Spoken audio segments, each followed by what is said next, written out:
Welcome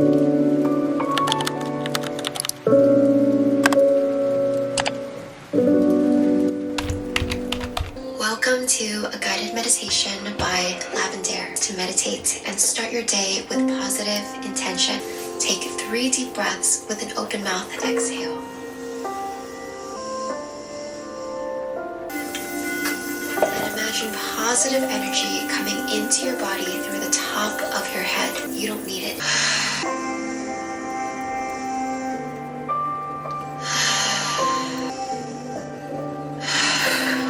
Little bit of a different start to the Founder Diaries, but I wanted to just show you a little peek into my morning routine since this chapter is all about productivity. Something I do no matter what is find little ways to incorporate micro habit stacking. I'm someone who believes you have to live each day like the person you want to become, so starting each day off with something productive and soothing your nervous system is the perfect start.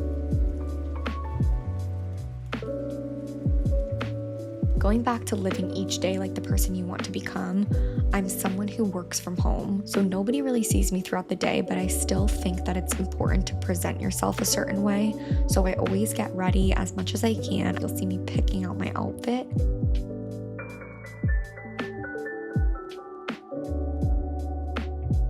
And just doing things that make me feel good in the morning.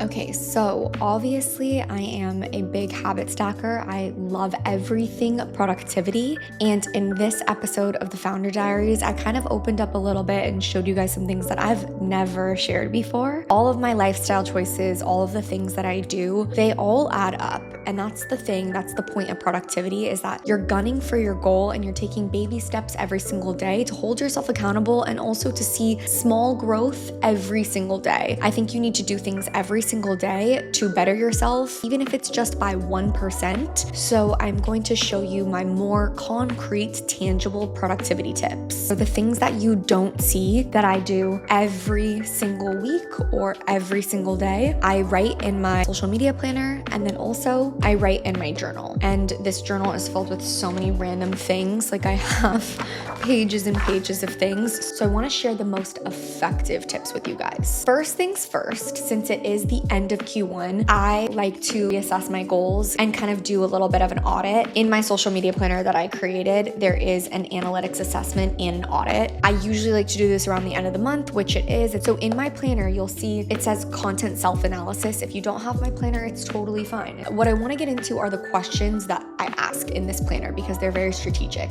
Did you plan your content ahead of time? Did you post consistently this month? Did you use your captions to add even more value to your posts? And did you make an effort to genuinely connect with your audience? Because those are things that I view as success markers. So I'm going to honestly check those yes or no. If you're someone who's watching this and you're like, no, I didn't do any of those. I don't feel like I stayed on track. I don't think I stayed consistent. I hit almost none of my Q1 goals. That is where the first productivity hack, which is the if-then strategy, is going to come into play. I really want you guys to do this with me, honestly. I want you to take out a very blank piece of paper. I want you to write down what your goal was. Was it to post every single day, connect with your audience every single day, reach out to brands every single day? So write down your main goal. I'm going to say mine was to post every single day. Okay, if that didn't happen, we need to reframe it because that is putting so much pressure on yourself. So let's just reframe this in a very productive way. And that's where the if-then strategy comes in. So I want you to think, okay, if I can't post every single day, then I'm going to post 3 times a week. Or if I get overwhelmed by the idea of posting and I feel like I'm getting in my head, then I'm going to allow myself to set a timer for 30 minutes and take a creative walk. These are things that are just going to set you up for success. But I want to rewind really quick because that is a huge productivity tip. But if I were to have continued on my day and showed you guys what I really did in the morning, I would have gotten immediately into the next strategy, which is the 4-quarter system. Every single week, I do the 4-quarter system. It is written in my notebook. I like to completely cut the day into quarters. So I like to think of my days as morning, midday, afternoon, and night. As someone who is trying to build a business, it gives me 4 different chances to accomplish one of those goals so that I can feel proud of myself throughout the day. For example, last week in the morning, I wanted to post and get 3 stories live. During the midday, I wanted to post 4 subscriber only posts for my Instagram subscribers. And in the afternoon, I wanted to do an app check-in. And then at night, I wanted to focus on finalizing YouTube edits. I actually got every single one of those done. However, there are weeks that go by where I'm only able to get one of those things done or 2 of those things done. What I'm trying to say is when you do this every single morning, you are literally giving yourself those baby steps like I was talking about. You can check off the boxes as you go. If you didn't hit your morning goal, no worries at all. You have 3 more chances to accomplish something that's going to make you proud. And that is going to be a life-changing shift for you. So if I had continued my morning, that is something that I would have shown you. And once I go through and I pinpoint my 4 goals that I have my 4-quarter system done, that is when I get to work. And that's around 8:30 in the morning every single morning. I usually like to start my morning with my post so that I can spend time connecting with my audience on Instagram. That's just my preference. That's when I have the most time and the most energy to give. So I'm really conscious of that.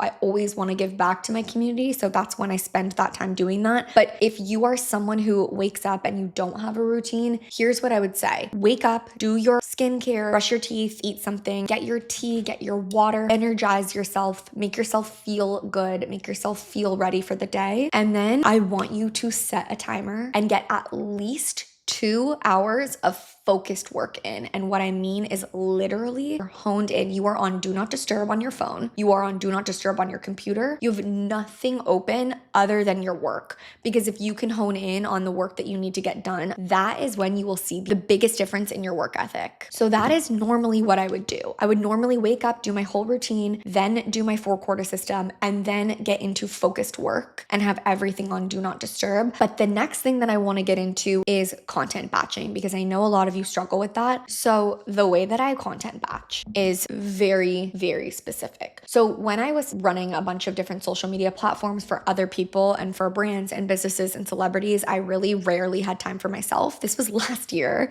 This wasn't even like years and years ago. This was last year. I knew I was going to burn out if I didn't make time for myself, if I didn't set up a specific schedule. And that is where content batching came into play. So I started to completely block off my Fridays. I told clients that I was not available on Fridays. Luckily, Fridays are just a bad day to post in general. So my workload was pretty minimal on Fridays, and I used that to my advantage. Till this day, I use Fridays, every single Friday, to content batch. First things first, I want to show you what a realistic day in my life of content batching looks like. So I start my morning off by just allowing myself to brainstorm. I like to just let my mind go loose and just think about what I want to talk about, how I can help people, what topics are necessary to talk about. I let myself have a little brain dump. And then from there, I do a full-blown content pillar and editorial analysis. I like to look at each month and make sure that I'm balancing everything out. It makes me feel like I have the most clear head and the most concrete strategy. So when it comes to content batching, I like to have my editorial calendar all filled out. I like to have my content schedule all filled out. And after that is when I start to film. So I dedicate at least 2 hours to 3 hours to just film everything. And I sit and I lock in. I know that this is my time that I need to get it done. And so I lock in. Once I do that, that is when I go into editing. So the rundown would be morning, I let myself relax and kind of content brainstorm. Then I start to get a little bit more serious and plan everything. Then I get really serious and I actually film everything.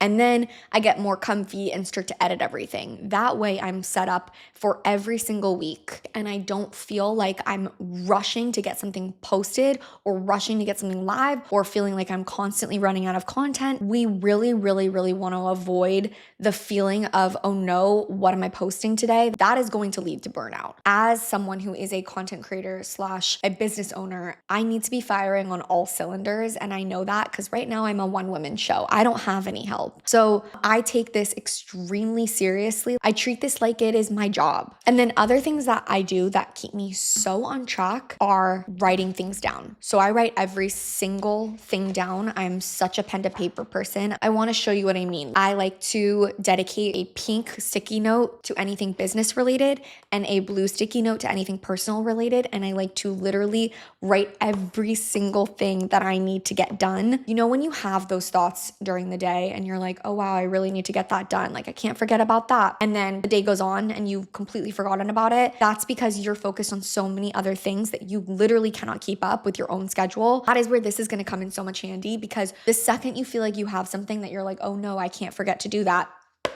write it down. You just need to commit to doing that, because when you're a business owner, you have so many things going at you at once. So this is what really helps me. As a baby CEO and founder, it is extremely hard to stay on track with everything. That is why I have these systems that I believe are life-changing. The if-then strategy and the 4-quarter strategy are just genuinely the most life-changing and game-changing strategies and methods that you can implement into your daily lives. And I have so many other productivity hacks, but I wanted to make this a little different and show you a peek so that you can kind of tell me what you're interested in seeing more of. I think the next one that I want to go into is a Google Calendar and just all of the things that I do on my computer that make me extremely productive, but let me know. And as always, we'll have another Founder Diaries next week, so stay tuned, and thank you for being here and supporting me and subscribing and commenting. I love reading your comments and I'm just so grateful. So thank you.